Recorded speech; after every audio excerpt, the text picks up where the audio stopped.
Hello mga kasari! Good afternoon po sa ating lahat. Time check natin is 4:28 PM. Wednesday, October 23, 2024. So kanina pa tumigil si Bagyong Christine. Sana wag naman nang sundan.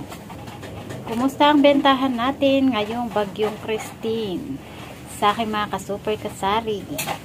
Kasi dito sa akin tindahan ay sakto lang. Kahit pa paano may benta pa rin. Kasi mga tao tamad lumabas gawa ng, alam niyo na, 'di ba, maulan. Kapag maulan talaga, kadalasan ng mga tao tinatamad lumabas. Kaya kahit ako man ay tinamad talaga akong lumabas para mamalengke kaninang umaga. Kaya naman nag-utos lang ako sa anak ko kaninang umaga doon sa suki ko ng grocery para nga bumili ng mantika at saka yung mga noodles at saka yung konting mga dilata lang. Kaya naman for today's video, meron na naman tayong price increase update kay mantika. Grabe talaga si mantika, no? Kada bili ko ng mantika nagtataas.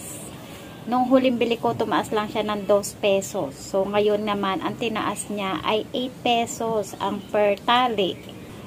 Paliit ng paliit ang kita ng isang sari-sari store business owner sa mga mantika. Dahil hindi ko pa rin tinataasan ng benta ng aking mantika, kaya lumiliit ang aking kita. So, kailangan na natin buksan yung ilaw dahil madilim na. Ayan. So, ito yung pinabili ko kanina sa aking anak, yung ating Lucky Me beef tsaka Lucky Me chicken. Tig 10 pieces lang yan. Tapos yung mega sardines natin na red at tsaka Ligo red ay tig 5 pieces. Tapos ayan yung ating mantika. So wala na kasi tayong Ligo red. Ayan, isa na lang yung Ligo red natin tsaka mega red. Kaya kailangan na natin magpabili. Yan lang naman ang fast moving sa mga sardinas ko dito banda. Itong Youngstown natin, ayan, halos hindi umuusad ang benta. Kaya kapag naubos yan, hindi na muna tayo bibiling yan. Ibahin naman natin. Baka mamaya nagsasawa na rin yung ating mga customer. Fast moving talaga is Ligo at saka mega lang. So si mantika dating from 300 to ang isang tali. Mantika na labo ha. Ang isang tali yan dati yung huling bili ko 302. So ngayon nagtaas na naman siya, nadagdagan na naman siya ng 8 pesos. Kaya 310 na ang isang tali ni mantika labo na nakabote. Kaya nga biglaan ako nagpabili kasi nga kanina nag-repack ako nitong mga tigkakalahati natin at saka itong mga tig 5 pesos natin tsaka 10 pesos kasi naubos na kaninang umaga. Kaya biglaan ako nagpabili kasi sabi ko hala 3 piraso na lang pala yung matitira kong mantika kasi yung 2 bote ay yung bali 6 na bote, yung 4 na bote o 4 na bote is dito 2 bote ginawa ko siyang tig kakalahati. Dito naman 2 bote ang aking nagamit sa tig 5 pesos tsaka 10 pesos.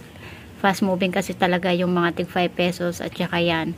Kadalasan sa mantika ko fast moving is yung mga kalahati tsaka yung mga tig 5 pesos tsaka 10 pesos.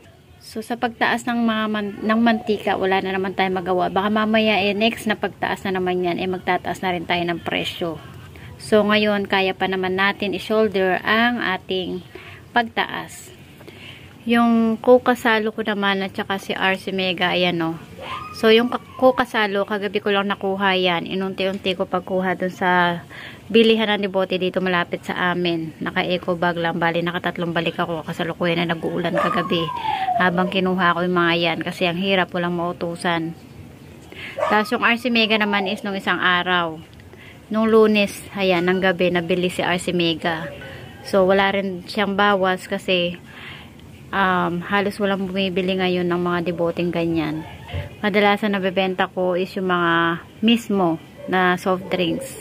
Lalo na yung Coke. So, dito tayo sa mga kape section. Ngayong Bagyong Christine, halos wala nang bumiling kape. Parang 2 lang yata yung nabenta ko dito sa Nescafe Original. Expect ko talaga dahil nga may bagyo, malakas yung ating kape at saka yung mga noodles. Kaya lang ayan, wala tayong itong creamy white, wala tayong nabenta today. So baling nabenta lang natin today, kanina umaga yung Nescafe Original at saka 1 piraso lang ng coffee ko brown tsaka blanca. Tsaka sa noodles natin is Lucky Me Beef lang ang nabenta natin maghapon. Siguro kako namili yung mga tao bago bumagyo. Parang pinaghandaan. Ayan yung harapan ng tindahan natin. Punong-puno. Dito yung mga non-food items nakalagay dito banda sa kanan ng ating harapan ng tindahan. Kasama na dyan yung mga school supply na nakas-display.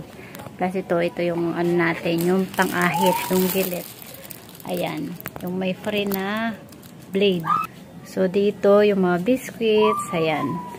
Tinapay natin, hindi naman tayo bumili. Meron tayong inamag na tinapay na burger buns. Naging slow moving sa akin ngayon ito kung kailan naging tag-ulan.